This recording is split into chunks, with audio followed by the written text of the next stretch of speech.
AFC South fantasy football preview here with Joey Brown and Joe Carlton. Back for another preview. We've been breaking them down. I mean, we covered so far. We covered the NFC North, the NFC South, and the AFC North, and now we are doing the AFC South. So we still got to do the West and the East. But I appreciate everybody joining us again tonight. Like, subscribe, share.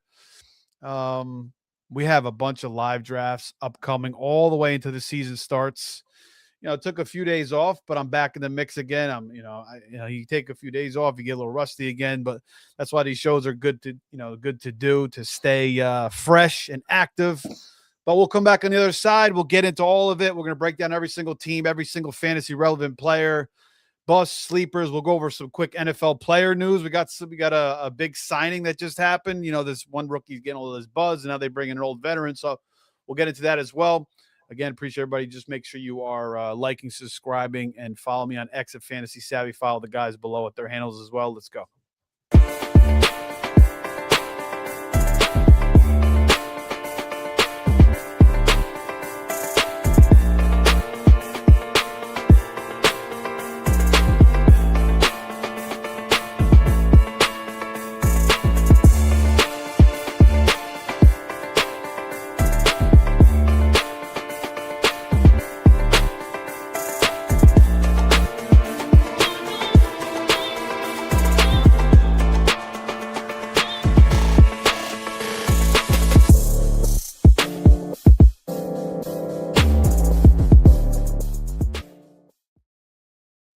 Okay, boys, we're back. Again, we got Joey and Joe. What's going on, fellas? How you guys feeling tonight?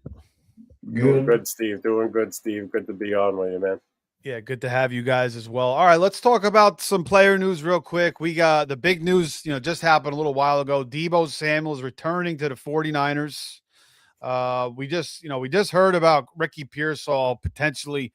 I'm reading he might be out for the year again now. Like, this is getting insane with this guy. It's terrible. And that's one of the, the downsides of drafting early, especially if you were getting a lot of Pearsall. I think I have maybe a couple shares, maybe one in the OC. Zero. Maybe two. I don't know. But, you get penalized for that. But, there's values. It works both ways. Even Christian Kirk is a little bit banged up. All the hype in the world's on the rookie, Deshaun Stribling. I mean, he's been getting all the buzz lately. Rookie coming out of Ole Miss. They still do have Demarcus Robinson, who we've seen splash the past couple of years. Jacob Cohen, he Arizona State. I liked him. He was kind of banged up all last year.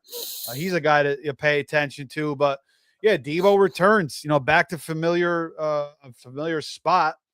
I mean, at this point, Joey, I'll start with you. Do you have any interest? Potentially pursuing Deebo Samuel maybe late in the draft, the first 20 rounds of an OC, or are you just letting somebody else take him? I'll let somebody else have him. Anybody's worth the price at that point, but yeah, I never had no Pearsall. He was never on my target. I was never going to draft him. None. I don't draft Tim or Jaden Reed for that. Why is that? Why no Pearsall? He just can't stay on the field. Yeah, I don't have any Steve either. I have him in a dynasty team, and I had the chance to unload him last year at the beginning of the season. It was probably like week 2, week 3. And I really wish I took that opportunity, because now if he misses the entire season, I ain't getting dog shit for him. So it's kind of eating this one in dynasty, but yeah, Deebo. The only thing I'm going to comment about Deebo, I'm not necessarily targeting him, but if the 49ers do sign him, I'm going to take it as a sign that Stribling is not worth taking a shot on. If they go out and get Deebo, if they don't go out and get Deebo, then I'm kind of interested in Stribling going forward, or Stribling, however you pronounce it. The rookie wide receiver they took. I mean, they need help. I mean, they're not really. Well, they brought him in. They brought in Deebo, 1-year contract, $7 million. Oh, did they? Did I miss that? I've been moving. I've told you I've been moving I've been packing, moving, working, packing, moving. You were listening to me. That's what I said. The first thing I said they signed Deebo. Oh, God damn it! Shut up back there. My daughter's banging on the door. Yeah, I mean, they yeah. need him. I mean, because who knows how good All Kittle's right, going to be, how so healthy, yeah, how um, good Kittle, how healthy is Kittle? Mike Evans, we'll see how long he can make it. Yeah. I'm not up. So I'm not up I on think the Tonjes news. is still in play myself in that offense. I got to take a good look at Stribling. I haven't got a good look at him. Historically, some of these Ole Miss receivers are a little bit raw when they first come out too. I think that's kind of his case. Obviously, I think the Niners liked him a lot. They kind of reached up into the draft. I guess he was a little bit of a surprising pick, but I mean, even with Debo there's still a good amount of opportunity, especially if Pearsall is going to be out for the year. But again, I like this kid Cowing a little bit, Jacob Cowing. So he's a guy that, maybe like in a deep best ball draft or in dynasty or, as we get into fab season, or if you want to take him like last shot, if things change in training camp. But yeah, I mean, again, I think, you do your due diligence on Stribling, but Debo, like Joey said, I mean, I think it's pretty much over for him at this point. Like, what is he really going to do? And So get you 12 points. Get you 12 points. yeah, he'll get you 12 points, then he'll get you 2 points, and then The only positive thing is, Yeah. he knows the system. I mean, he knows the system, so he ain't coming in. yeah, yeah. I mean, that's true. I mean, maybe I'm Steve G saying DeMarcus Robinson. I was about to say Mike Evans is probably gonna get be to the moon until he falls down with a hamstring injury, I guess, or whatever injury. Yeah, I like DeMarcus Robinson. DeMarcus Robinson did have a couple of nice games the last couple years, so I think he could definitely step up. Might be in on CMC now. I kind of been fading him, but he, who knows? He if he stays healthy, he pays off at draft cost. So well, yeah, I mean, definitely that's the thing with yeah. CMC. I mean, He's going to get the ball a billion times. Yeah, even if he declines, like the receptions are probably still going to be there. Exactly. Yeah, that's what I'm saying. Like, even if his rushing numbers go down, he's still going to get the ball a million times. All right. Shout out to Steve G. Christian Darrisaw, tackle for the Vikings, says he feels the best he's felt in 2 years. So this is a guy that's been in and out of the lineup, He's one of the best tackles in the league. So obviously that's big for Minnesota. It seems like when he's out, their entire offense changes, kind of like a Trent Williams type thing. Jeremiah Love, reports are he's operating with the twos. Obviously, it's very early. Algiers operating with the first team. So that's something obviously to pay attention to. The Cardinals don't really seem to know what the hell they're doing. I mean, they're hiring freaking Nathaniel Hackett. They're taking Jeremiah Love. I don't know if they really needed to take him. So, I don't really know what the Cardinals are doing. I don't know if I can trust them, but worst comes to worst, I think, Brissett can sling it to freaking McBride and Harrison and Wilson, and then, the running backs should score some touchdowns. We just don't know how it's going to divvy up. Kyler Murray's taking the hefty amount of snaps with the starters so far. Joe Burrow's talking about tight end Eric All, saying he looks fit, fast, and explosive and will play a big role for us this year. So that's something, this kid was pretty highly touted, I think he had an ACL injury. He was pretty much out all year. So that's something to pay attention to. They have a couple different tight ends in that team. Bills signed Dante Pettis, former 49er, and many other teams as well. Bears. He went into the shit. Me and Joey were talking off air. He went into that Shanahan doghouse after having like that one good year, and he never came out of it. Similar to Brandon Ayuk. That's really it. That's the main stuff here. Olave signs a big contract, 4 years, $132 million. Bayshell Tutin's looking juicy in practice. Roma Dunze saying his foot feels amazing. Zachariah Branch could start the season as a gadget guy before later earning a starting role. And then also Neighbors, so far so good for Neighbors. No target dates for his return, but he's feeling good. So he seems like he's going to be starting to move up a little bit in draft boards. And the big news for the Panthers, they lose their rookie out of Tennessee, Chris Brazell. So, I liked him. That's a pretty big injury. Now they're suffering some big injuries on the offensive line. Now Brazel's out. So, I don't know. I don't know what I do like Jonathan Brooks, but some of these injuries are starting to get a little concerning for the Panthers here. It just solidifies Jalen Coker more established. He might go up a round or so if you're in the Carolina, but I like Coker anyway, but that helps him a little bit more. But yeah. We did talk about the NFC South last week, so check that out if you missed that. Joe, you're going to say something? I was going to ask Joey, push comes to shove, who you taking, Josh Downs or Jalen Coker?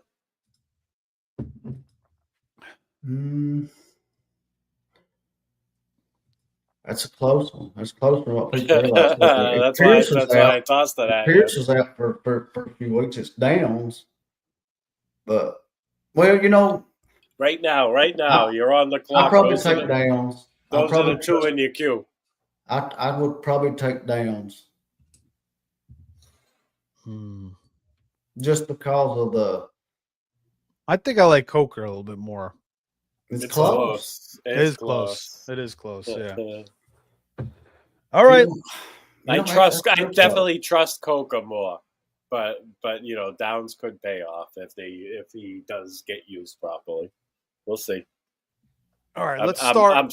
I'm still in it. Well, we're covering this division, so I'll talk about it when we get to the Colts. Go ahead, Steve. Yeah, we are going to start with the Colts. Let's start with the Jags. Obviously this is probably the favorites to win the division with the Colts. Trevor Lawrence, Parker Washington, Jacoby Myers, Brian Thomas, Brenton Strange, Bayshell Tootin. They bring in Chris Rodriguez. We have, Liam Cohen in his second year. Their defensive coordinator, Anthony Campanelli, actually went to high school with my best friend, went to Paramus Catholic. He was the quarterback there in New Jersey. And now, he's doing a pretty good job with that defense. He's from Fair Lawn, New Jersey. He's done a hell of a job on that defense. So I like the coaching staff. The only thing I don't like is Shane Waldron. Maybe is the assistant head coach, pass game coordinator. Obviously, Waldron, if you guys remember, with Seattle that one year, and then he went to the Bears, right? So. And then JSN's like, well, I wish them luck there. He kind of was just hinting this guy's a terrible coach. And JSN didn't really go off. He was kind of held back under Shane Waldron. So, but Cohen's the head guy there, so you can't worry too much. Cohen's done a hell of a job, going back to the Bucs and everything. So, let me just bring up this depth chart here for the Jags. But let's get into what you guys think about the Jags. Obviously, their receiving core is the big question this year. Are you taking Brian Thomas first? Are you taking Parker Washington first? They're kind of going right around each other in drafts. Brian Thomas, obviously, 2 years ago, had that huge season as a rookie. And then last year, right from the jump, what I noticed was, and I drafted a ton of Brian Thomas last year, and I took him in his rookie year as well. Last year, I got completely burnt by him and Ladd McConkey, who I thought were no-brainer picks in the second round. I was like, oh, just give me the goods. I mean, it just felt so good. But that's the problem. You draft these rookies sometimes. They have big years, but they're not truly proven in the NFL. You have to be consistent year in and year out before you're really, really trustworthy. So, that was kind of we went over that when we did the Lessons Learned show way back, a couple of months ago. But Brian Thomas, what I noticed right from the jump was they tried to use him all over the offense, and that's what Cohen was saying, and it didn't work out. He didn't want to go over the middle. He was a little bit skittish. He had some injuries as well early on, so that could definitely play a factor. But he was dropping balls. He didn't really seem like he was putting all his full effort out there. That was kind of showing as well. Lawrence and him didn't really match up too well. Lawrence, wasn't hitting the boundaries too well. And then there was a game where, I think it was one game where Travis Hunter went off for 100 yards going across the middle. And he kind of unlocked that going over the middle. And then he got hurt. And then, Parker Washington steps in, they bring in Jacoby Myers, and those guys kind of unleashed the middle of the field. And then we saw Trevor Lawrence just go off for like 6-7 straight weeks until he got to the playoffs against the Bills. And the Bills kind of seemed like they had it on tape a little bit. They picked them off twice in that game. They could have picked them off like 4 times. But that's kind of his strength. So I don't know how that's going to work for Brian Thomas. Like, I feel like he'll have a better year. I feel like he's going to be a lot hungrier. I feel like he may have had some resentments also with Travis Hunter. Like, I'm the star receiver. You're bringing in Travis Hunter now. This hot shot, Heisman. He's got a commercial with Trevor Lawrence. I don't have a commercial with him. We also the commercial 10,000 times. He's a young player. Obviously he wants to be the guy. That could have played a factor mentally too. You got to think about the mental side of things. So I don't know what you got, what's your guys' thoughts about Brian Thomas this year? Are you targeting him? Do you like Parker Washington more than him? We'll start with their receiving core first. Joe, I'll start with you. I gotta say, man, whatever you're drinking for coffee, I want some, because that was a nice couple minutes there, Steve. Thanks, brother. Yeah, I feel like I had a pretty good read on that, but I am drinking a nice coffee. So I'm gonna share something. I was on the fence about sharing this, but since I'm doing content that was supposed to help people win fantasy leagues, I'll share my thoughts on the Jacksonville wide receiver room. I think it's build dependent, and what I mean by that is you take a look at the Jacksonville Jaguars schedule to start off the season. They're at home against Cleveland. Then they have to go to Denver against the Denver top-notch secondary. Then they get the New England Patriots at home, another tough defense. Then they're at Cincinnati. That's a good game. Then they're at home against Philadelphia and at home against Houston. So you're looking at Houston, Philadelphia, Patriots, Broncos, and even the Browns. Even without Myles Garrett, they still got Jared Verse in return in that trade. I do think that their defense is still going to be pretty stout. So I'm looking at 6 tough matchups to start the year. Then they have a Week 7 bye, and it gets really good after that. So build dependent. I'm talking, if you're going to draft Brian Thomas, the teams that you take Brian Thomas, make sure you take him in like a 5 wide receiver build. And the reason for that is I think he's going to start off slow. I think they're going to be very dependent on Parker Washington and Brenton Strange. Got some nice tight end matchups, got the Patriots, Bengals, and teams that have stout cornerbacks usually give up the middle of the field. So I'm kind of in on Brenton Strange on having a fast start to the season, or like a startable start to the season.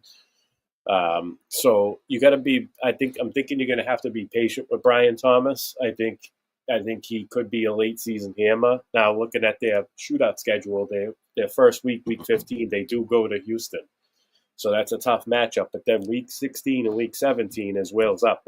At Dallas could be a shootout, and at home against Washington. 2 plus fantasy friendly matchups there in the shootout. So if you're drafting Parker Washington, you're gonna. I think you're taking him for early season production, and possibly he tails off a little bit, but still does well as the season goes on. And I think Brian Thomas, you're going to be a little more patient with. So if I'm drafting Brian Thomas, I want to draft him in a wide receiver heavy build. I don't think I'm in on Brian Thomas as my wide receiver 3. I want him at least my wide receiver 4. Even better if you can get him as a wide receiver 4 and then draft a wide receiver 5 that you can play early on. And for that reason alone, I don't mind stacking both wide receivers if you do that, because I think if you can realize the matchup, the distinction in matchups in which wide receiver is going to benefit, then it's you trust your instinct with it, and you start you play the receiver you think that's going to do each matchup. I think it's going to be matchup dependent between the wide receivers. Jacoby Myers is probably going to be a thorn in the side of both. But I think it's the first 6 games benefits the pass catching running back, which is probably Tootin. Although I'm not sleeping on Chris Rodriguez, I have a ton of shares of him just because of his draft price. I've been smashing him in like 9th, 10th, 11th round as much as I can. But that's kind of how I'm looking at it. Trevor Lawrence is a smash pick in on him. You take him without the wide receivers or with the wide receivers, doesn't matter. But that's how I'm reading this Jacksonville, through 17 weeks, season-long contest, something to think about. Yeah, currently Thomas going like the 5th, Parker going to the 6th. I guess they could flip-flop sometimes, and then you have Jacoby Myers. He's going in the 9th round. Trevor Lawrence is going where's Lawrence going? He's going in the 9th round as well. And then you got Travis Hunter going in the 15th round. Joey, how do you feel about Brian Thomas, Parker Washington? Do you think Brian Thomas kind of takes back what he did his rookie year, or do you think it's more Parker again? I like Parker Washington better just because if you go back and look, who did he do that with? He done it with Mac Jones. Right, exactly. I mean, I'm not saying Brian Thomas. I agree with Joe. I take him in a high wide receiver build, but Cohen likes the slot. But I think this goes back to Kentucky. Wan'Dale Robinson put up an awesome year in Kentucky in the slot, and I think Parker Washington is the guy. And then I don't know who said it on Twitter, but some of the routes that Brian Thomas runs don't produce a lot of fantasy points. And like I said, the talent's there, but like I said, I don't know if the chemistry's there with, it was all Mac Jones. And Britton Strange, after he came back from injury, was top 8 tight end down the stretch. I mean, the rule of thumb really in fantasy, if you don't want to pair them up, just draft Trevor Lawrence, get a piece of the whole pie, just take him. You're better off. But I do like Washington. And Jacoby Myers is probably one of the safest picks you can take. It's boring, but he may have, like I said, they're just going to cross each other out, I think. I mean, it's going to be hard to predict. But I think Washington is my play. And then, like I said, I like Tootin's going to be good in the passing game. Rodriguez will be involved, but it's an interesting team. I mean, it's a piece that you want in fantasy draft to grab somebody from that offense. That offense was really good. If they carry over from last year, they're going to be even better. I mean, Trevor Lawrence still don't get no love in these NFFC drafts. I mean, he's going 9th and 10th. He was probably the 3rd or 4th ranked quarterback last year. And he came on second half of the year, so. I'm in on Washington, but like I said, I'm not opposed to taking Thomas later, like some wide receiver 4 or 5. But just have to wait and see. So hopefully we'll see some chemistry in the preseason. Maybe they'll hook up. I don't know. Yeah, Lawrence had 21 touchdowns in his last 9 games. That's includes the Buffalo playoff game. So yeah, he absolutely caught fire towards the end. Had a 5-touchdown game against the Jets.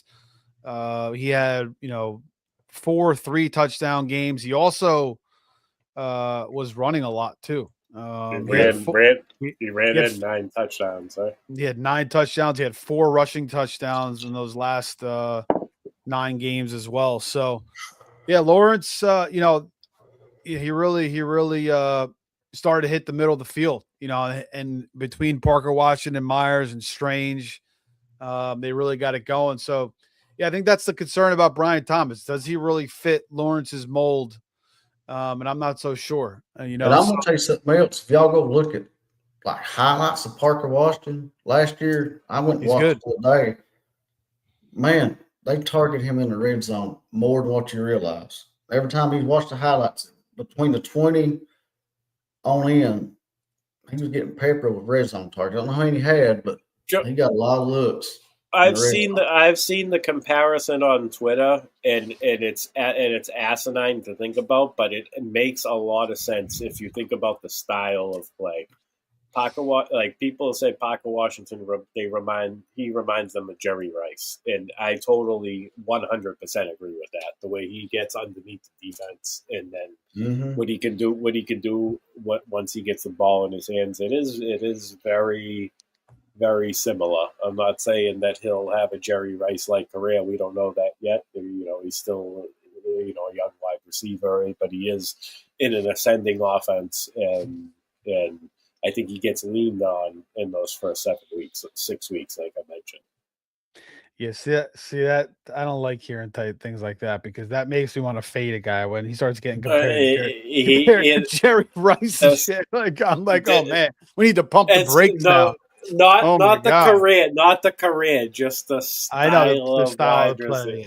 Yeah. He's really, I would say he's like really good after the catch. Like he'll catch like a drag or something. He'll break some tackles, and yeah, I mean he had a touchdown in that Buffalo game. He had 100 yards. 3 out of the 4 games down the stretch, he finished with 100 yards, and he started to really, really get the rock down the stretch there. But I think he's shown flashes in the past. I remember I picked him up like in Dynasty like 2 years ago because he had like a couple of good games, and like then they didn't really use him, and then they went back to him a couple of games and didn't use him again. But so I don't know. I think he's definitely a good player. I guess the one concern I would have with him is if Travis Hunter somehow earns a bigger role, if there's like some injuries on the offense or their defense kind of shows out and Hunter's showing out on offense a little bit. Maybe he plays into Parker Washington's role a little bit. But I think it's the draft cost for you too, Steve, because I can tell you right now, there's a similar player in a similar situation. I know just by seeing your draft boards, that you're targeting a little bit later, like 2 or 3 rounds later. You know what I'm talking about? Michael Wilson. Correct. Yeah. Yeah. Correct.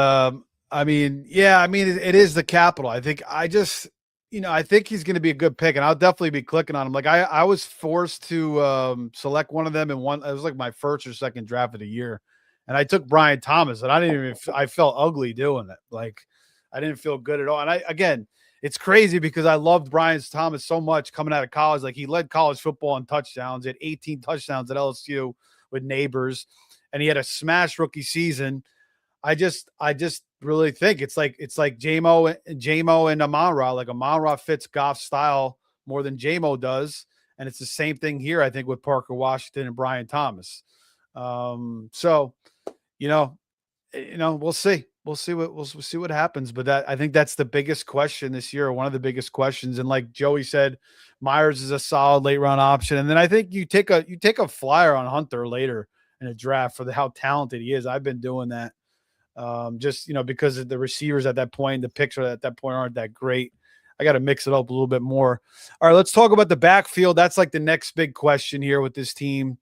That is between, Tootin and Chris Rodriguez. And also they did draft LaQuinn Allen. They do have Amir Abdullah in the house who, he's shown some flashes, as being a good receiving back. They have DJ Dallas also, who's been in the league for a long time. Maybe he has a presence at some point. We'll see if he even makes the roster. But Chris Rodriguez, I never was into him. Like I remember watching him come out of Kentucky, and I just like, I don't know. He's kind of a plodder. He's slow, and he could churn out some yards, but kind of reminds me of Benny Snell.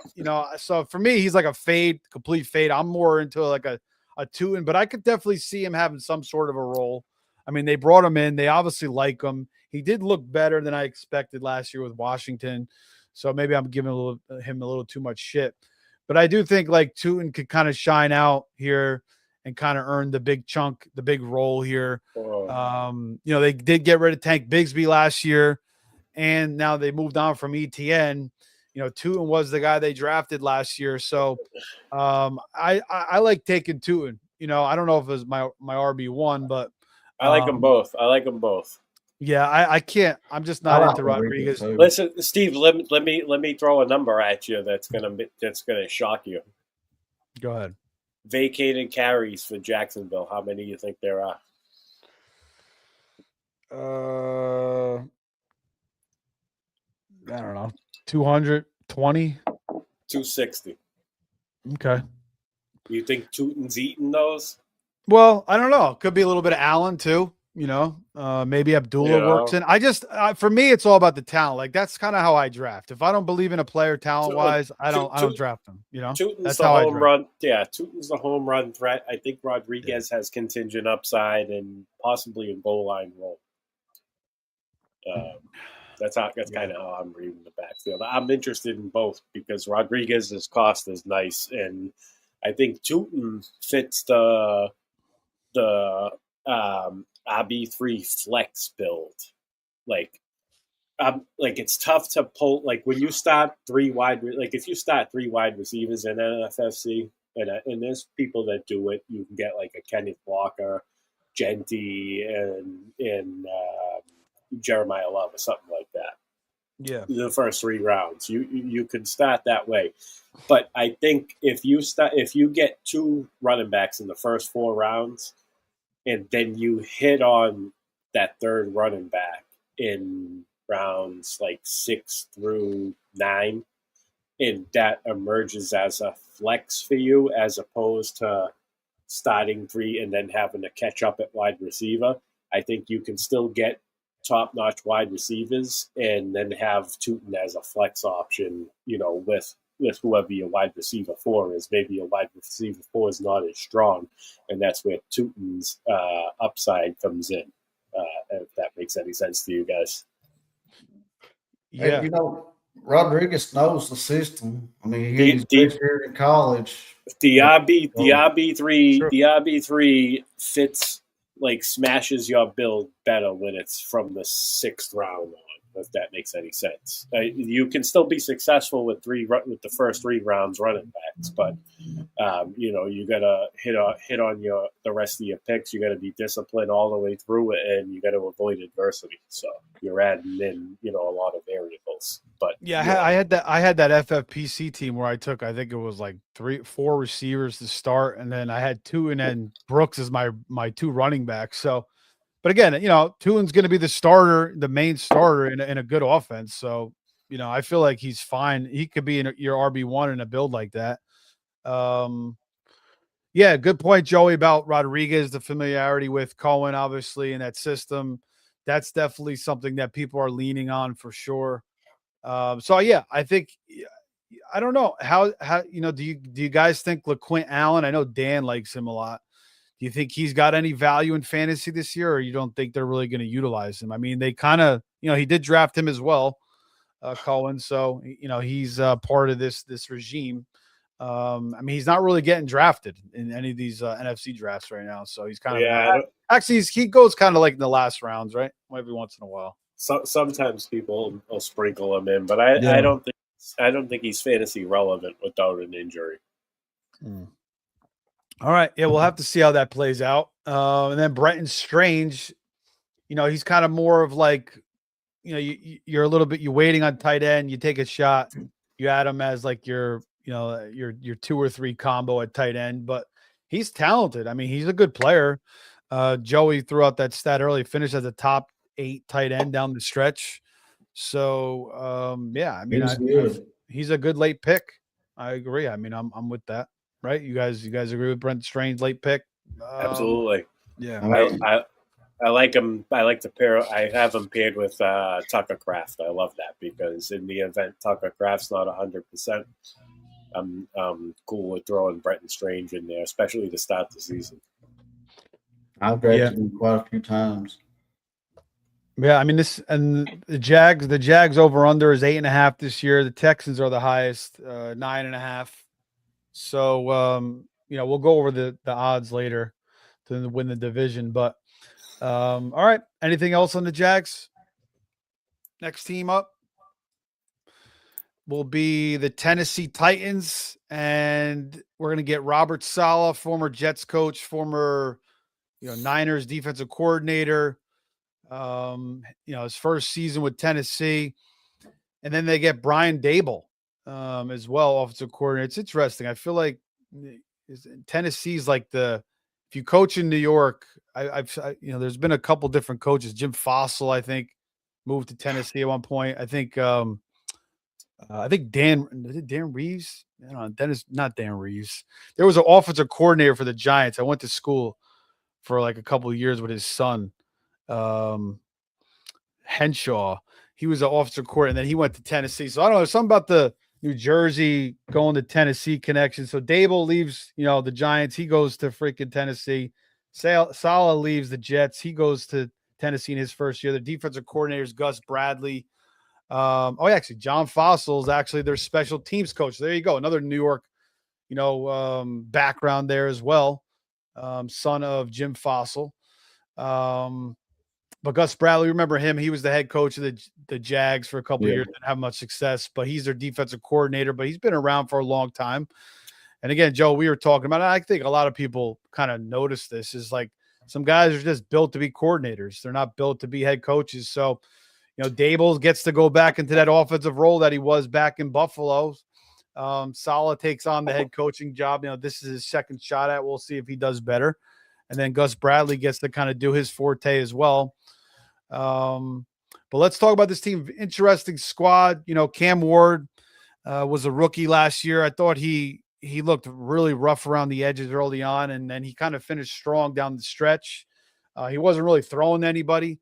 A Manor and DK and Ridley's kind of a shell of his former self. But he did have some weapons. I mean, I just think, he was still, and that was kind of my initial feeling on Cam Ward. Like I felt like he would get better as he kept playing in the NFL. And so I do expect him to take a step up this year. They draft Cornell Tate out of Ohio State. They bring in Wan'Dale Robinson, who obviously has familiarity with Dable. They still got Ridley. Maybe Ridley gets fired up, by them bringing in the young gun Tate. And then DK is a guy that, he was hot on the waiver wire. He had a couple big weeks last year. A Manor, he's okay. Gunnar Helm's a tight end that I like a lot. And then they also bring in another former Giant tight end, Daniel Bellinger. They move on from Okonkwo. Tony Pollard, he wasn't getting the rock early on. They started to give him the rock down the stretch, and Tony Pollard started to go off, and he had a nice little fantasy playoffs. Tajay Spears is the guy I've never really was too much into. He's more like a handcuff for Pollard. He doesn't really have that value as a flex play, truly. And then they draft Nicholas Singleton out of Penn State. They also have Michael Carter, who had some big, he had a couple decent weeks with Arizona last year. But Joe, how do you feel about this offense this year under Dable, Cam Ward, Cornell Tate, Wan'Dale Robinson? Who you splashing some shares on this year? I think the entire offense takes a step forward. I'm looking at the schedule. They have a lot of good games against back-end defenses and weaker opponents. And they're tougher games. I expect them to get garbage points. So I do think there's a step forward for Cam Ward. Wan'Dale Robinson, I really love him at cost. Let me just check his wide receiver, his ADP real quick. Oh shit.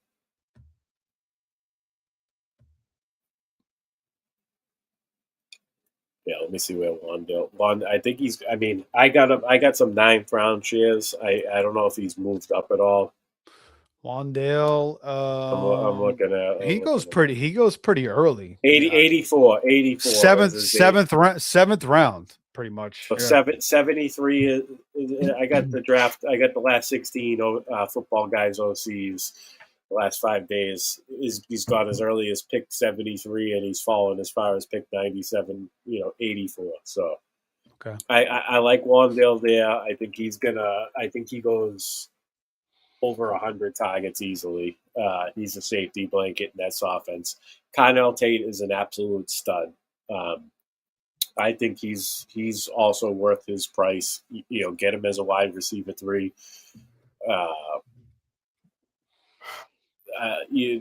He's going to smash in year one. Garbage points, like I mentioned. Looking at their schedule, they open up against the Jets. They have in week 3 they have the Giants. In week 7 they get the Browns. Week 8 they're at Cincinnati. So front easy defensive games. And then from week 11 on is pretty good. Week 11 they get at Dallas, could be a shootout. Week 13, Washington Commanders. Week 14, Detroit Lions. Those are two, possibly potent offenses with not so good defenses. Then week 15, they have a home game against the Colts, and then week 16 at the Raiders. I could see that being a shootout as well. Week 17 at home against the Steelers.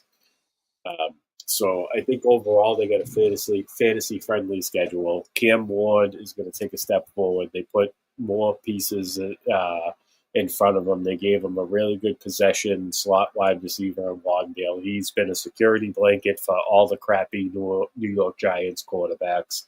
There's no reason why he can't get 120 targets with Cam Ward. And like I said, Connell Tate is a bona fide alpha wide receiver one. The target share is going to be there. I expect 25% or better target share. The guy catches everything in his radius. He kind of reminds me of like a skinnier, more agile Andre Johnson in a way. So that's his upside, in my opinion. The running backs, Pollard, I like, but I like him early on in the season. I wouldn't trust him all year. I'm big on Nick Singleton as a prospect, so I do think that if the season gets unraveled a little bit on Tennessee, you could see him getting some run as the season goes on. I also like Tajay Spears at cost. He's the pass catching immediate. He has a role immediately. Nick Singleton will play a factor only if Pollard goes down or slows down as the season goes on, or if, like I said, the season gets unraveled a little bit on Tennessee and they want to play the younger guys to see what they have. That's kind of how I'm reading the running backs. So yeah, I mean, that's it for me for fantasy relevancy. I think maybe I take a shot on Cam Ward as a QB2 or a backup if he's free in these drafts. Yeah, I have earlier targets as backups, but if I end up missing out, I'm okay with Cam Ward. Yeah, the thing about Cam Ward, it kind of hurts his fantasy value. He doesn't run a ton, He kind of likes to just sit in the pocket and throw the football. Even like when he has a lane, he'll kind of just still sit there and just wing it.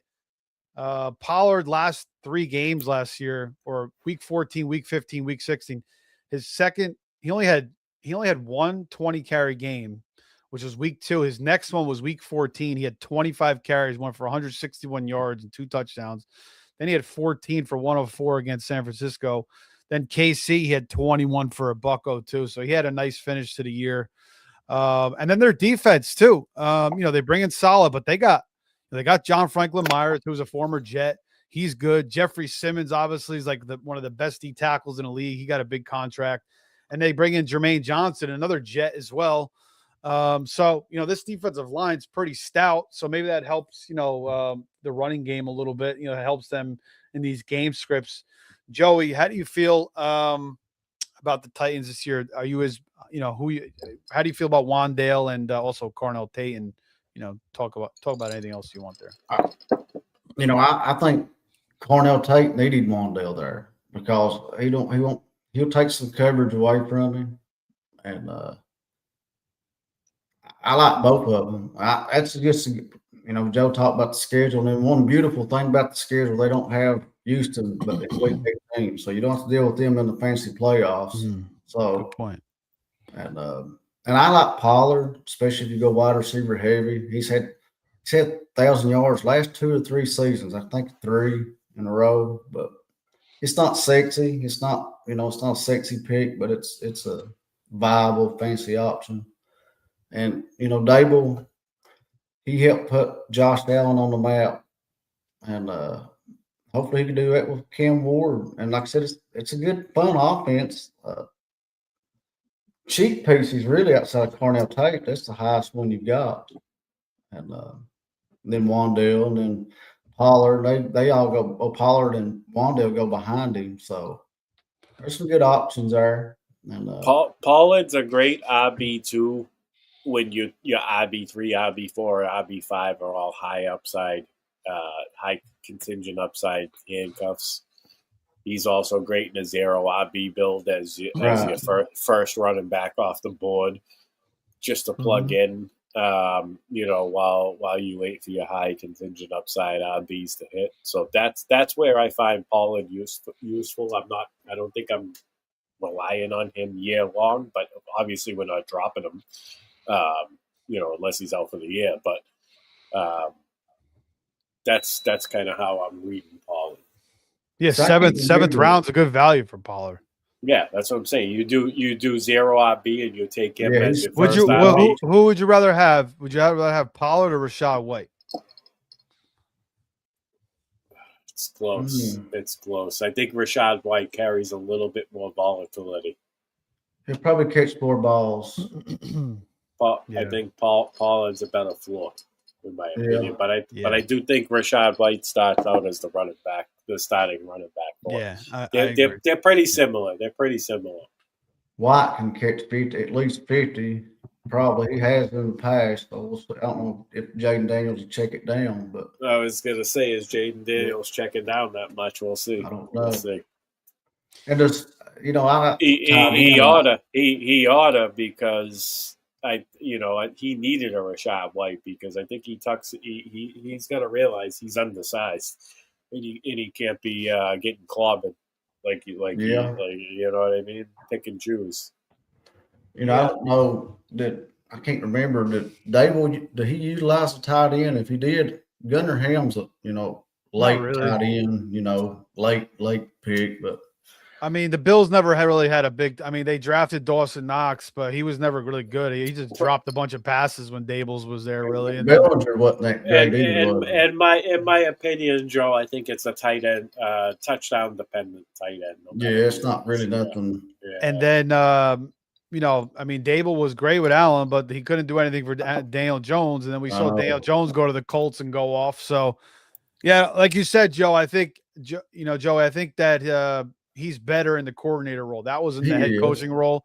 So that probably helps Cam Ward. My thought with Pollard last year, I mean, he was kind of going in the same spot, was that, Cam Ward's going to be good. Their offense is going to be way better than Will Levis. And they just never were. I mean, I don't think Callahan was a good coach. They didn't have enough weapons. So now with Tate and Wandale, and a better offensive minded coach, I do think Cam Ward in this offense should be much better. I do like taking some shots on Gunnar Helm late. I believe in him as a player. So, when I need to get that second, third tight end to fill out that room, that's kind of what I'm doing. And, he's going pretty much free too. I mean, he's going the back end of drafts. Yeah, man.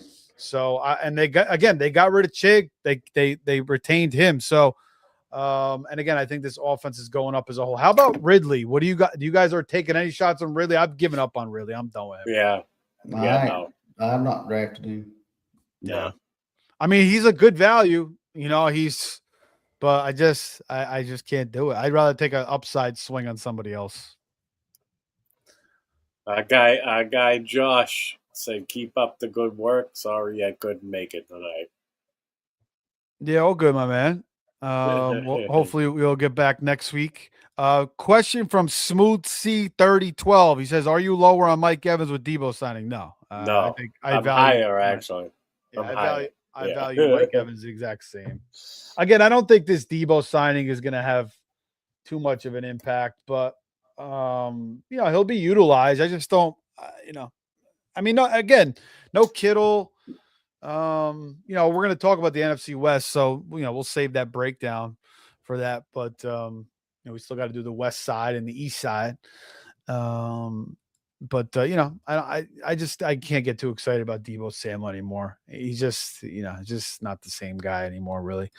All right, let's get to the next team here, and that is going to be, let's go with the Houston Texans. And the big question with the Houston Texans, as we all know, well, let's first talk about their coaching staff. Still have DeMeco Ryans now in his 4th season. Nick Caley is their offensive coordinator, and their defense coordinator, Matt Burke. But, their defense obviously, probably the best in the league the past couple of years. Now you got the Rams. Those two defenses are being drafted, in the 13th, 14th round. But D'Amico Ryans has done a hell of a job since he's been there. The question is CJ Stroud. He had that strong rookie year. Everybody's saying, well, he should have been the number one pick over Bryce Young. And in the last 2 years, as his offensive line play has diminished, CJ Stroud has looked absolutely, porous, especially in the playoffs last year. I think we all know how bad and how dumb he was playing. Some of these passes he was throwing up were just awful. I don't know how much you can only blame the offensive line to a point. You got Nico Collins, you got Jaden Higgins, who's a pretty high pick, Jalen Noel, who, if you guys remember, I think we were doing some like DK last year, and they weren't using Noel at all in the playoffs. Xavier Hutchinson's not terrible. Dalton Schultz is a solid tight end. Tank Dell, he's kind of been limited in camp, but it seems like he might be out there week 1. So he's an interesting late flyer, but I don't know about CJ Stroud. I don't know if he's just had that one big season and, he's just going to kind of be who he is, just an inconsistent quarterback. But, the offensive line should be a little bit better this year. And, you would expect him to kind of return to a little bit what we saw from the rookie season. And then the other question is David Montgomery. He seems like the most popular value pick at running back this year. People are looking at what Joe Mixon did for a couple of years in this offense. And, Montgomery always been a talented running back.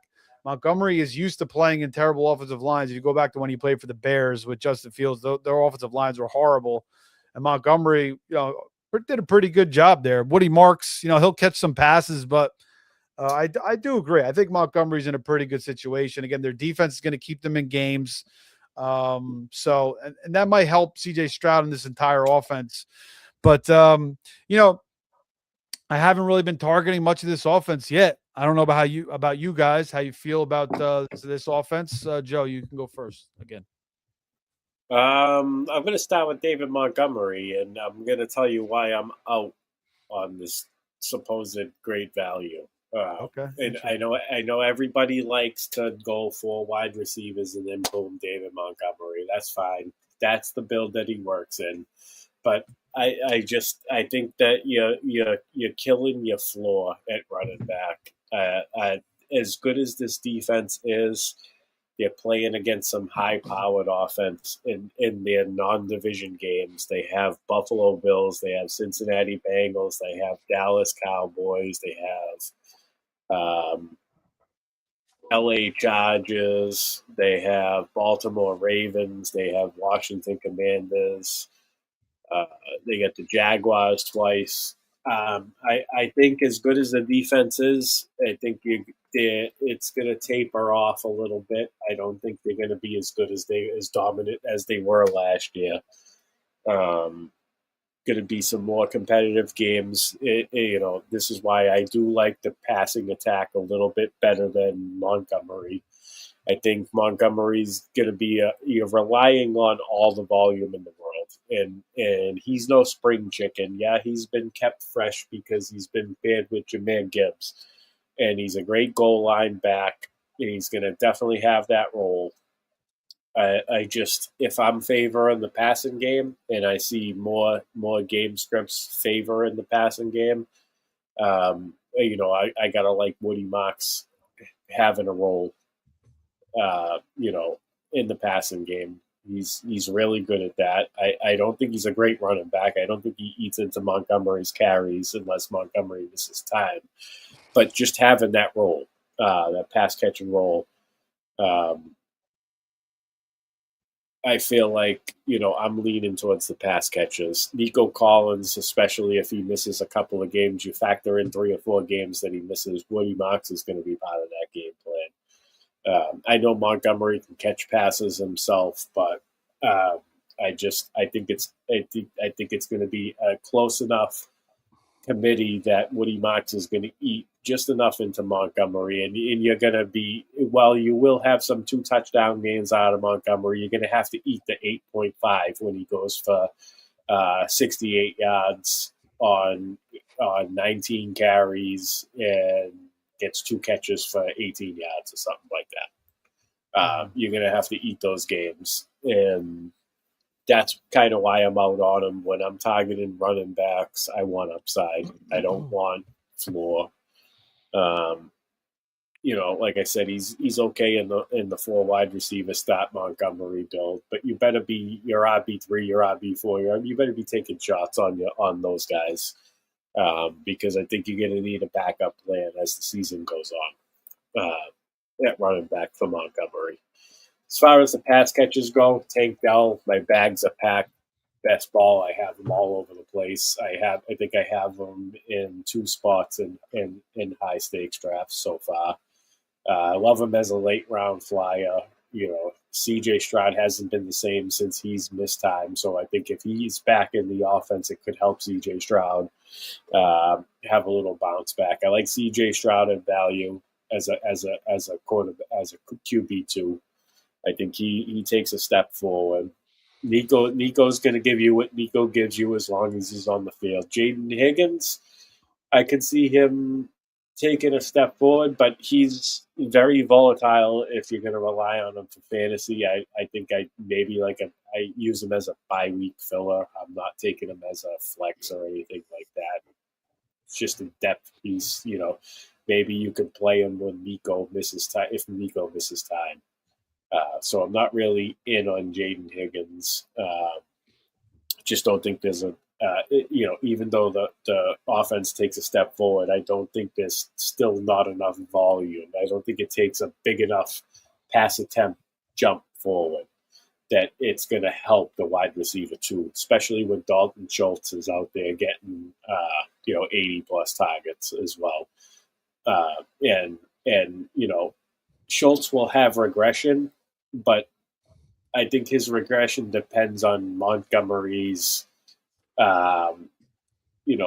success as a runner. When they're having the game, when they're dominating the game script and Montgomery is running well, and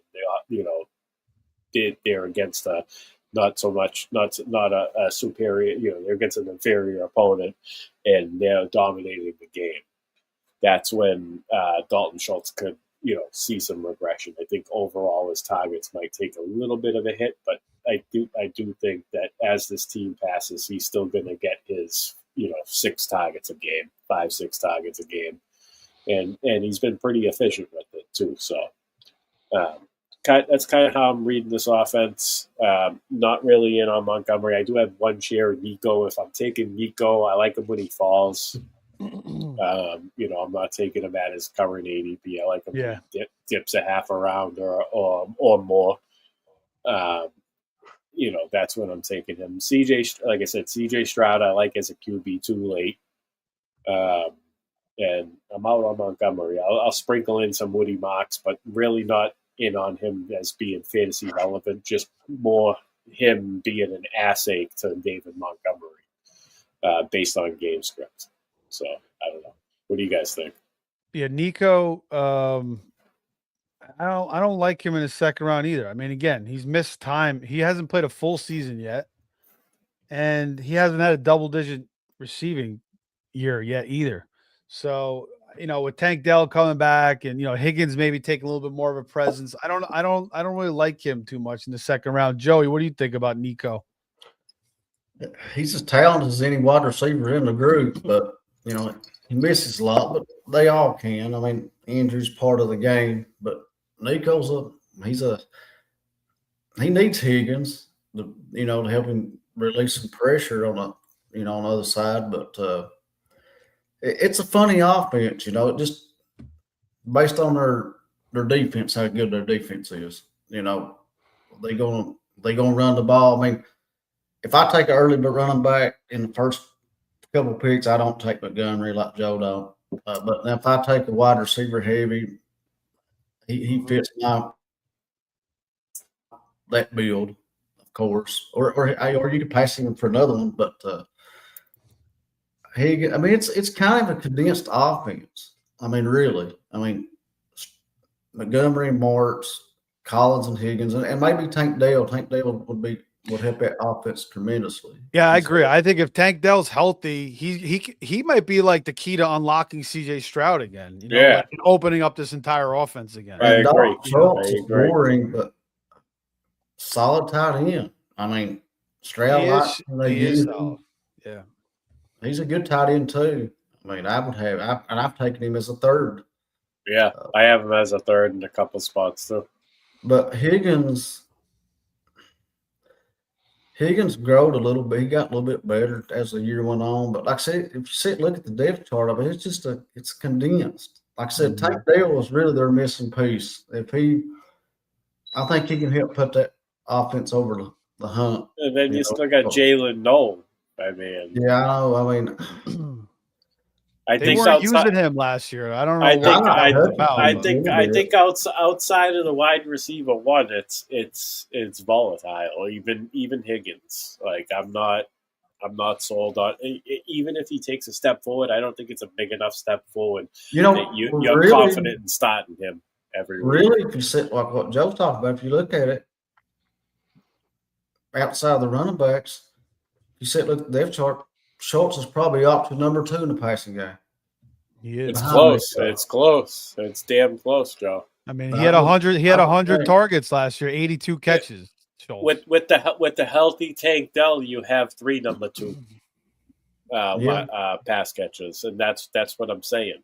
That it's tough for any of those guys to be trusted in fantasy. I think it's Nico Collins. It's Dalton Schultz as a bye week filler, as a tight end too, and I'm sprinkling. This offense going to depend on. I don't even know if I'm sprinkling in Woody Mox, but maybe. Who knows? We'll see. But I'm not so. I have zero Montgomery. He's not Joe Mixon. Is the thing. Joe Mixon was a really, really talented running back, especially pass catching and getting the ball in his hands. Montgomery's not taking one to the house. Joe Mixon could take one 55 yards. I don't think Montgomery can take a dump off 55 yards to the house. I think Montgomery though. I think he could have 1,000 yards and 10 touchdowns. So I mean, you'll take that. When you look at it and sit here talking. I mean, the only thing I don't like about the Montgomery thing is he seems like everybody's safe pick, but I mean, his floor is his floor. It could just be what it is. 1,000 yards and double-digit touchdowns, I think, is in the realm of possibilities. I don't really like Woody Marks, so I mean, like maybe he catches 30 balls too. So but I mean, if you're going for $300K, Montgomery's not getting you at 27. Yeah, but you're building receivers. I get that. I get. Yeah, like you're taking them in the 5th round. You're going to take 3 receivers there, so. 4 receivers, maybe. Take some high upside running backs behind them. Yeah. When you look at it, you have to sit and think also, do they want – that's another thing that worries you with the offense too. I think they might have signed him to be like a bell cow bruising type of back because they want to grind these games out their defense. But, sort of like Joe said, it just depends on what kind of game script they're in, I mean, for the most part, their defenses. I mean, they have all their. What happens? What happens if one offensive lineman misses time? Oh yeah, look. I used the Patriots last year as a reference. Their offense was improved in the offseason. They drafted, they got a first round offensive lineman. They went out and signed some other offensive linemen supposed to be improved. What happened in the Super Bowl? They got friggin' train wrecked by the Seattle defensive line. Okay. Yeah, well, I mean that's a dominant defense. And that can happen to any team. Anybody can lose offensive line. As the season went on, the offensive line play either stayed even keel or it deteriorated. It didn't get better. Is my point. So, that's another thing to toss shade at Montgomery and why I think they're going to pass more this year. I do. I like Stroud. I like Nico. I like the pass catches to take a step forward. I don't trust any of them, though, in fantasy other than Nico and Schultz. Yeah, I like Higgins a little bit. It's spread out. It's going to be spread out so thin. It's spread thin in this offense. Yeah, like I said, if Tank Dell's healthy, he's going to play. I mean, he was a stud for them. So that's a big question. That offense That's a big question for Tank Dell, though. We don't know yet. We don't really know what he's going to do. Higgins, I like. I kind of agree with you, Joe. Like, he'll have some good. Like, he didn't have 100-yard game last year. So when Nico's out, he's on the menu. Yeah, I mean, he's not a bad later pick at receiver. And like I said, if Tank Dell comes back, maybe that just opens up the whole offense. And again, I don't really like Woody Marks. Their defense, again, they're bringing back Will Anderson and Rankins and Daniel Hunter. They still got Stingley and Bullock, who's a crazy good safety. I mean, he's like unbelievable. Lassiter, they still got Petrie. They bring in Reed Blankenship, so they get. And Ryan knows how to coach up a defense. Yeah, they do have some tough matches, but they actually, I think the last couple of times they played the Bills, they pretty much shut down Josh Allen, from what I remember. So, I just feel like it's going to be good game scripts the most part for Montgomery. Like I said, the only thing that scares me about Montgomery is when he's the consensus safe pick and everybody just feels like they can click on him and feel good about it.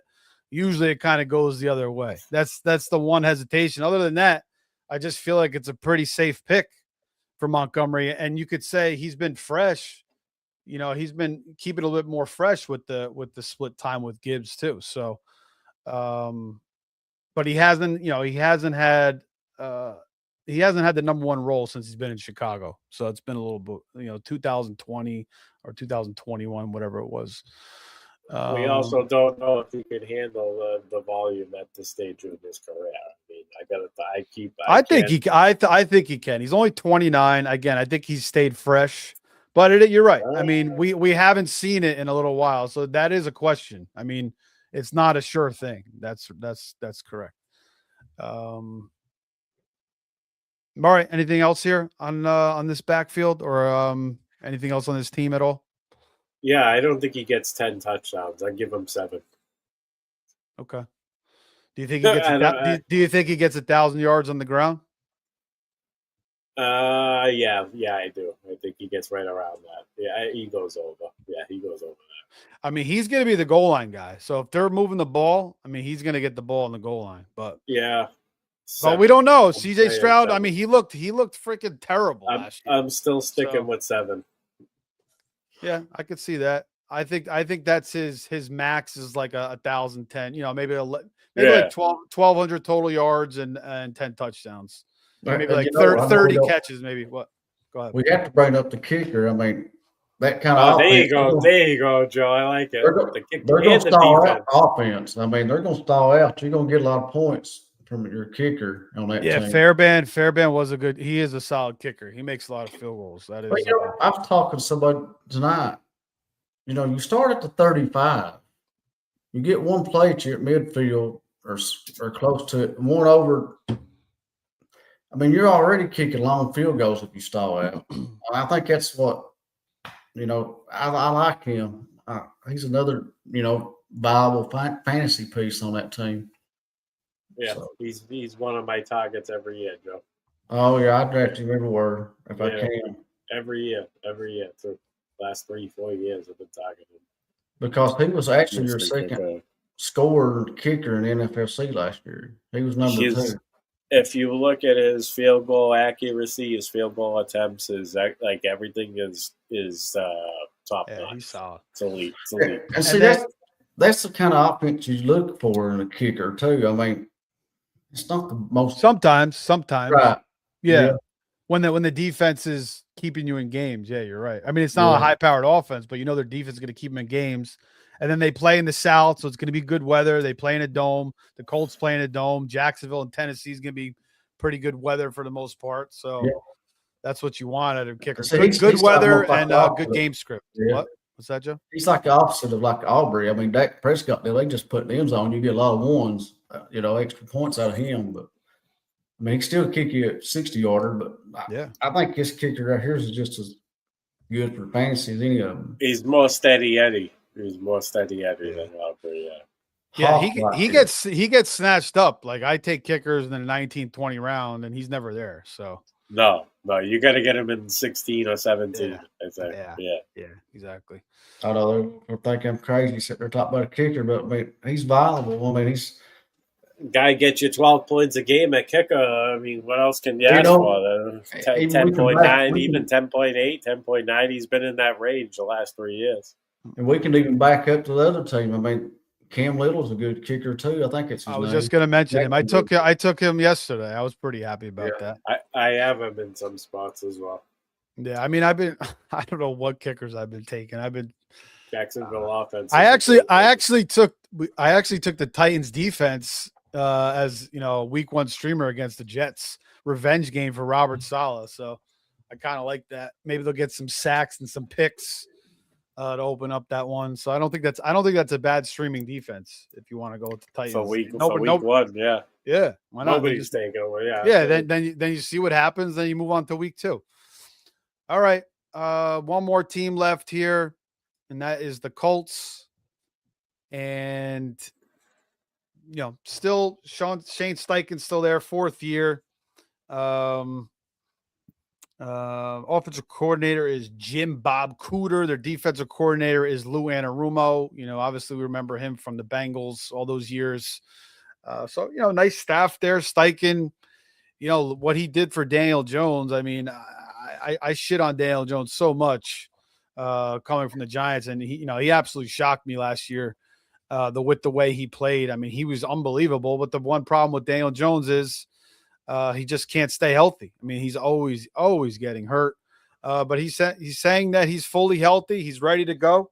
Achilles injury, so maybe his running goes down a little bit. But for the pass catchers, it still looks pretty good. Alec Pierce starts the year on the pup. They're saying he's 1 or 2 weeks away from joining camp, so that's something to pay attention to.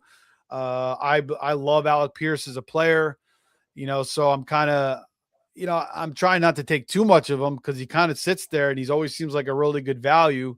But obviously there's a lot of risk there with him as well because he did have like a cleanup surgery, so that's always a little scary. But, again, we're paying for big money. You want to take the risks, whether it's best ball or these, any of these large field tournaments like the NFFC or FFPC. Tyler Warren could stand to benefit from there. I can't believe that Mo Alley Cox is still on the team. The guy's been there forever. Again, he used to play basketball at VCU. He was in the NCAA tournament. I believe Shaka Smart was his coach. And then Josh Downs, popular pick. And if you look at Josh Downs, I mean, there's no Pittman there. I mean, Ashton Doolin has never done anything. Nick Westbrook-Akine, yeah, he's had some good games. But, I mean, Deion Burks, Anthony Gold. I mean, they got nothing else. If you don't have Alec Pierce there, it's going to be a whole lot of Josh Downs and Tyler Warren to start the year and Jonathan Taylor. So, I believe Daniel Jones, he says he feels good. He feels good. I mean, could he go down at some point? That's been the trend with him. And then, I don't know if they're going to deal off Anthony Richardson or they're going to go with Riley Leonard. I don't know. Anthony Richardson is another guy that can't stay healthy. But Jonathan Taylor, I mean, he was absolutely unbelievable. What a second round pick he was last year. He won people fantasy championships, slowed down towards the end of the year, once Daniel Jones got hurt. But, Joe, again, I'll start with you. You could just go off on whatever, really sticks out to you here with the Colts. Daniel Jones, I'm in on him as a QB2. He's going in like round 17, round 18. So, I like that. Colts were a top 10 offense before he went down last year. Pittman's gone, leaves a lot of vacated targets. Josh Downs is expected to step up. Alec Pierce, like you said, we don't know where he's at. This is one of 7 teams that have over 100 vacated targets, though. So taking shots on pass catches is just a smart idea. Tyler Warren, 6th round is great value. I think that's where you click at him. I'm not reaching for him any higher than that. So Josh Downs, I love him in RB heavy builds. Not necessarily taking him if I do 0 RB. If I do 0 RB, I want my 4 wide receivers to be elite. So Josh Downs, Vondale Robinson, I've been doing a double click with guys like him. Wan'Dale Robinson, Jalen Coker. The guys going in that range, they fit the 3RB in the first 5-round build. Because they're expected, Josh Downs is expected to take a step up this year. I do think he does. I'm in on Downs. I'm taking him where I can in those type of builds. Jonathan Taylor, don't have any shares yet. I don't know why I'm skittish on him, but the volume's going to be there, especially they're going to lean on him early in the year until, we don't know how, if Alec Pierce is good to go, then the entire offense is good. But we saw the offense implode last year, with guys missing time, especially, the quarterback. Steve, you touched on it. He's no guarantee to play all 17 games. So that's kind of, there's a lot of risk involved in these players. I don't know. I guess Alec Pierce has fallen enough that I should sprinkle him in. But again, I don't have any shares because I've done a lot of early drafts, and I was kind of out on him early on. I'm not convinced he can be a true number one wide receiver. I do think this offense is better balanced. I do think it's run heavy, and their defense is kind of underrated. So I do think that the defense keeps games close. And it keeps, the Colts like to dirty the game up, I guess, is the best way I could describe it. So that it's a messy game. There's not really a lot of pass attempts unless they fall into a shootout. If they can control the pace of play, then, that's when it's more Jonathan Taylor as opposed to pass catchers. But, kind of avoiding the offense as a whole, but I do like Josh Downs in the build I described. Yeah, I mean, Josh Downs, he really hasn't had a true pop-off season. But again, when I'm just looking at it, obviously a lot's going to go through Jonathan Taylor. He's such a big part of the offense, and Tyler Warren. But again, after that, it's if Pierce is going to be, a little wishy-washy to start the year, basically. I mean, Downs is like the only other guy. Again, I pointed out these receivers. I mean, Doolin and Westbrook-Ikhine. Westbrook-Ikhine actually, he might do a little something. He might have a little bit of – he might be like an early fab guy if Pierce is kind of a little bit banged up early on. Joe, how do you feel about Pierce, Downs? Just go off what you think there.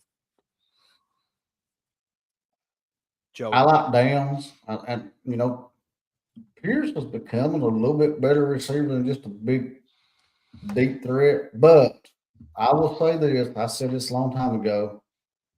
I think Tyler Warren is dark horse number one tight end overall because they use him gadgety around the goal line. And like you said, Steve, Daniel Jones may not rush no more than end zone. He may not take him goal line carries. It'd be Taylor and Tyler Warren.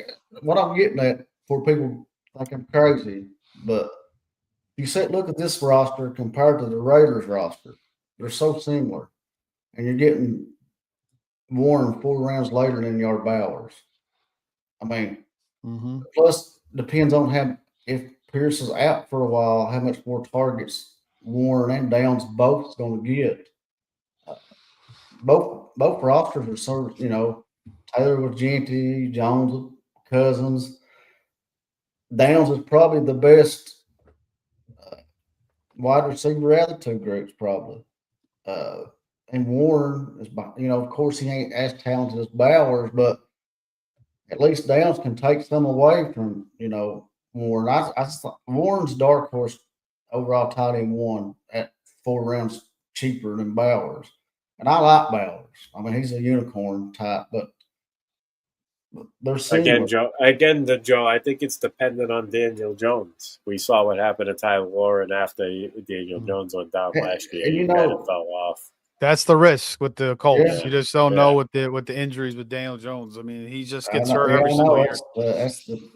That was squashed the whole offense again, Yeah. Unless Richardson can, come in and finally do something. I mean, at least there's like a glimmer of hope there, possibly. But I mean, ultimately, it's there is a little bit of a risk there. And I like the rookie from Kentucky too, the RB3 on their depth chart. He goes. I mean, he's probably a waiver wire order in most leagues, or some people take him in 19th, 20th. If Taylor got hurt, I think he would help them out a lot too. He was pretty good at Kentucky. But Yeah, they didn't really use Giddens too much last year. No. It was funny too. If you go back, I can't remember the numbers fantasy point wise, but the splits on when the fantasy points for Taylor when they won and when they lost, it was unreal. He had it was a lot. The number was high, which I had him and a book on a team last year that both of them just died second half of the year. Both of them was good first half. No, Warren came right out of the gate and it was just going off. I mean, like you said, that's how he was used in college at Penn State. They were used him around the goal line and he was throwing passes. So we might see more of that this year. I think he only had one rushing touchdown last year, but he may get 2 or 3, 4 this year, maybe. And again, with how condensed this offense is, now that I really think there's no there's an Adonai Mitchell's gone. There's no Michael Pittman. Pierce is, we'll see. I think he'll be okay for week 1, but Warren, I mean, he's just going to get a ton, at least as long as Daniel Jones and it starts out. I'm taking my shots on Alec Pierce because I just believe in him. I got sold on him when I watched him burn Derek Stingley, like on a post route. And I think last year as well, he burnt both those guys. And if you look at his games against Houston, like he's gone off against the best defense. That's unreal. He's really good. And Jones can hit him there. So it's just that there is some injury concern there. And then Taylor, I just think, you got to take some shots on Jonathan Taylor. He's just too good of a running back. But Joe, I kind of feel you there. Like he kind of sits in the first round. We got a little lucky last year, second round. You're banking on the Colts offense staying together with Jonathan Taylor. You know what I mean? Yeah, I guess you just got to say, you click on it and say, we take them at their, what we think their highest level is. But again, Daniel Jones, I don't think he's had one full season in the NFL. So, but that's the good thing about Taylor. He ain't got nobody behind him. He's not a second year. He's not a second year running back like Ashton Genty, or and he's not a. No, he's a former running back 1 overall in fantasy. So guy ran for 2,000 yards. He was averaging 27 points a game until Daniel Jones went down too. So unbelievable. So he's a tough one, man. He's the one of you, like you said, you gotta close your eyes and click on him and just go from He's one of the very few bell cow backs there is in the NFL. I agree. Joe. He's definitely, the volume is there, the talent is there. He's attached to a risky offense, a risky situation. You know what? Last night I was doing that draft and I was trying to build something. I was trying to get like a Cook Allen stack, and the guy took Allen the first pick of the 3rd round. But going back, like if I was just doing it naturally, I probably would have took Taylor over Cook there and built it a different way because I was in between those two guys. I'm like, all right, let me see if I can get this Cook Allen thing going because I haven't got one of those yet. So I'll definitely be going after some Taylor. We got some comments here from Smooth C. Tyler Warren should be the player to pick up. He'll be fed. Vegas Super Saiyan says Jonathan Taylor might see 60 catches this year. Be Christian McCaffrey. Taylor could see 3 catches a game. That's the one thing that's kind of held him back in fantasies. Taylor is that he hasn't been getting the receptions, but with some of these guys out of the way now, I mean, we could see more of that. And if Daniel Jones is not going to run as much, maybe he's dumping down with the Achilles injury, maybe he's dumping down to Taylor a little bit more too. So good point there. Appreciate you guys in the chat. All right. Anything else there on the Colts? No, I think that's it, man. I think we covered it pretty good. I just want to go over the futures here in the AFC South. Let me just pull that up. Where the hell is that? All right, yeah, let's go. Let's pull up the futures, and we'll get your guys' thoughts as we do every division. All right, so the Texans are plus 110, the Jags plus 245, Colts plus 380, and then the Titans sitting last at 8-1 odds. Joey, who you betting on in this division to win it? I'm gonna go Jaguars. Probably, they're giving you a better payoff. Yeah, for sure. Yeah, I'm gonna go Jaguars. I mean, because let's just say their defense is good, Houston, and it could be an ugly game. Jacksonville's got a decent little defense too, but yeah, I'll go Jacksonville just because let's say Houston fumbles, their offense is going to short field position or something. They can make Jacksonville might be able to beat Houston turnover game, but if Houston offense turns it over, but I'm gonna go Jags. Okay, yeah, that's definitely the value pick there. Colts, again with the injuries, Titans. Any interest in the Titans 8-1? You think they have any chance to win this division with Cam Ward in his second year? I don't think so yet. no, not yet. Okay, I think if I'm going to bet on somebody, I think I'd probably, yeah. I mean, you taking the Jags makes sense, but I think the Texans will probably come back a little bit. I just feel like their offense is going to get a little bit better. Yeah, but maybe not. Maybe CJ Stroud. I don't know. He played so bad, but you got to think like he's got to recover from that somehow, right? What do you think, Joe? I don't know. It's close. I'm leaning Jacksonville for the same things I mentioned earlier about Houston playing some really tough offenses in their schedule. I think it's going to be close. It's going to probably come down to that who wins the head-to-head matchup between Jacksonville and Houston. Also, Houston defense got to stay healthy. What if guys start getting injured? So you have to factor that in. I think Jacksonville's got a much more potent offense. I do think that I think they have a slight coaching edge. Not that Houston, I like Houston, what Houston has, but I don't know. I think the Jaguars have a slight edge in the schedule. Plus, I don't know. I got high expectations for Lamb Cohen in this year. Trevor Lawrence, I like slightly better than C.J. Stroud as well. I mentioned earlier, I think Houston's offense takes a step forward, but I'm saying that because I think there's going to be more pass attempts. There's going to be more volume offensively. Not so much that they're going to be more efficient offensively and take a step forward that way. I think they pay off in fantasy because they're going to have better game scripts than they did last year. I don't expect the defense to repeat what they did last year against this particular schedule. So, yeah, I lean slightly Jacksonville as well. Okay. All right.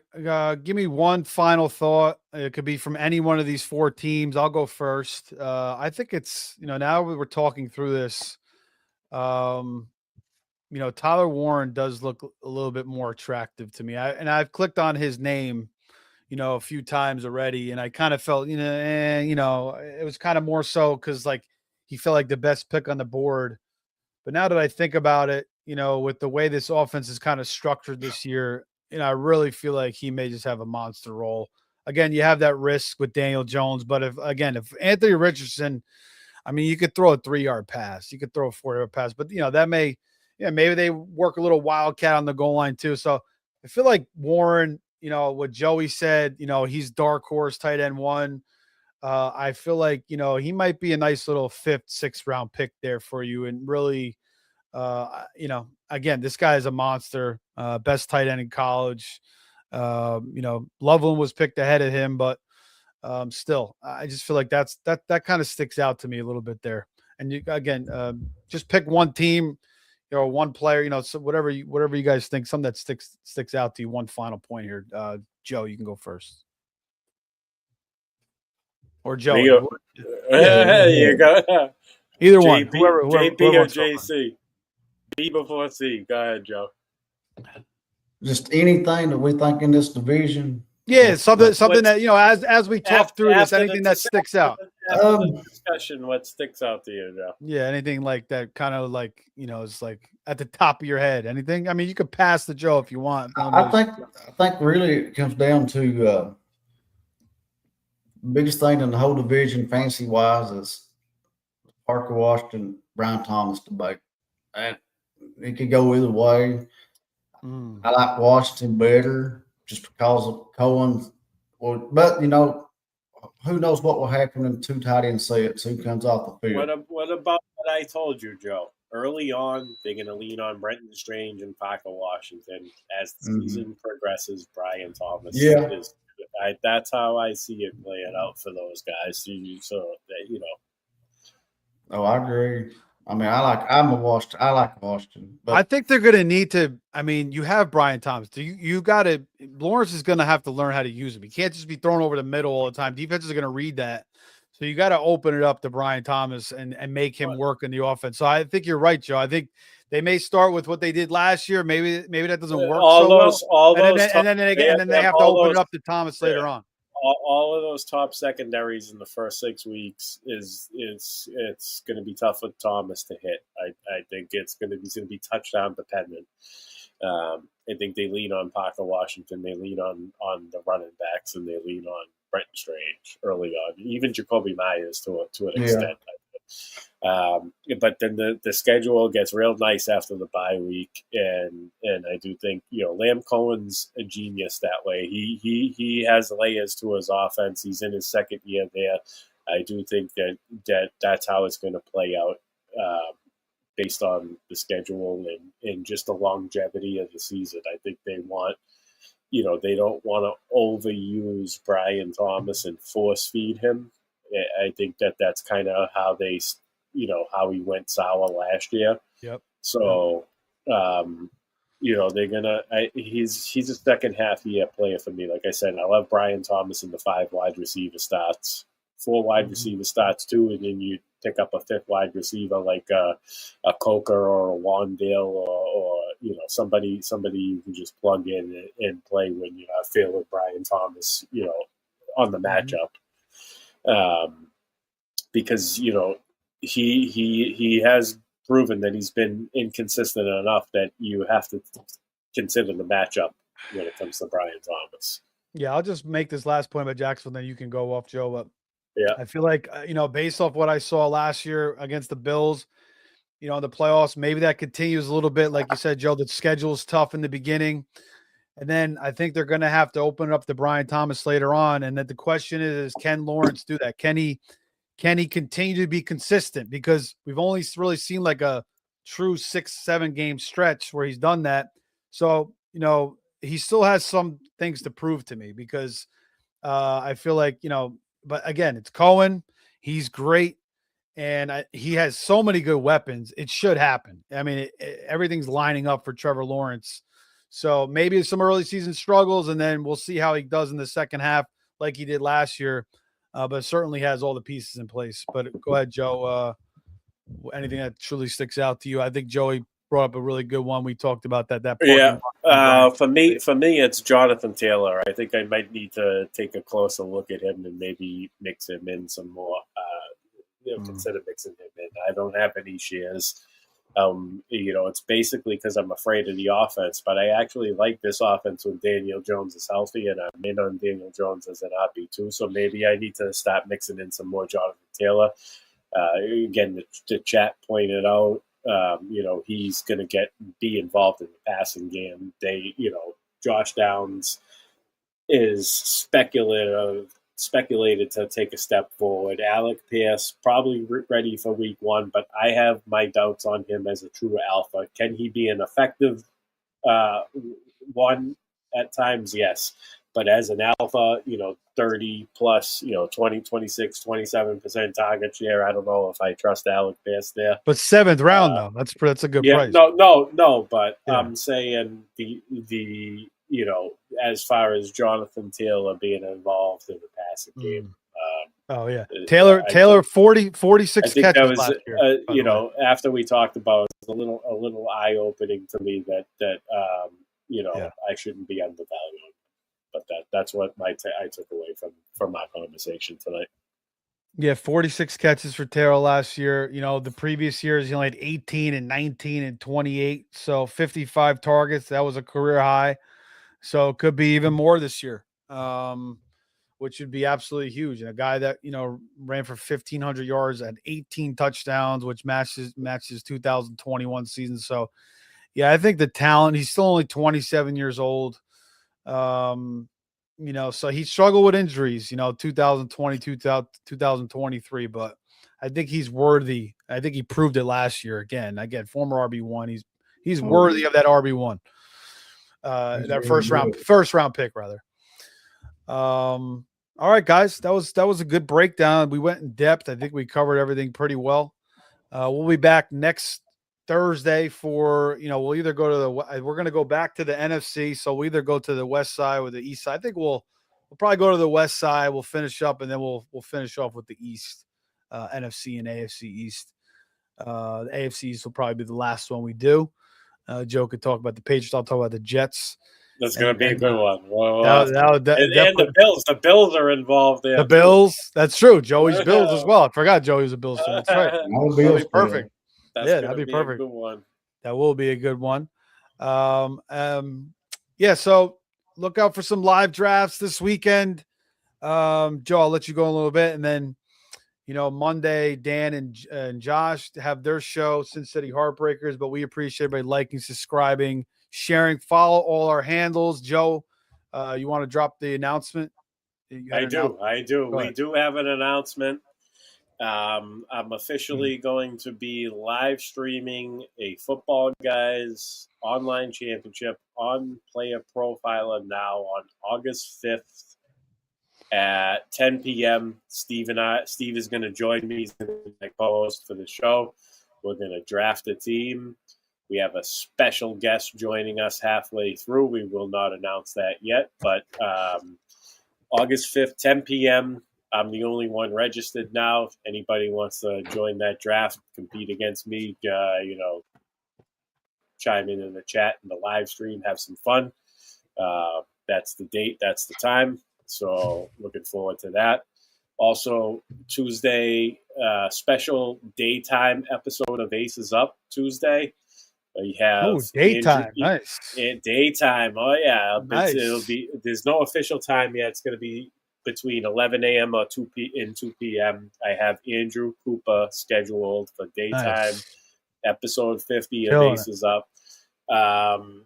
Great guest. Yeah, great guest. Finally got him on the show. Talked to him at Scottish Bowl, Boston, and through the DMs. And he, you know, one thing about this show though is his wife is, you know, like 8.5 months pregnant. Her due date is August 16th, 15th, I believe he told me.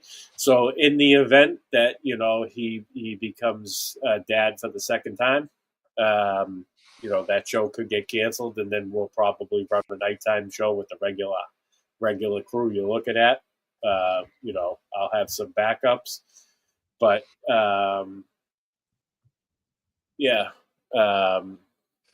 August 5th, 10 p.m. Player Profiler now, live streaming Football Guys 350 online championship. But, that's going to be a lot of fun. That's going to be great. So make sure you guys check that out. Again, follow our handles below. We'll be back. More division previews. Many more live drafts, whether it's NFFC, you know, we got to get some best balls in there, some FFPCs. I got to get an RT Sports. I want to do a live auction soon too.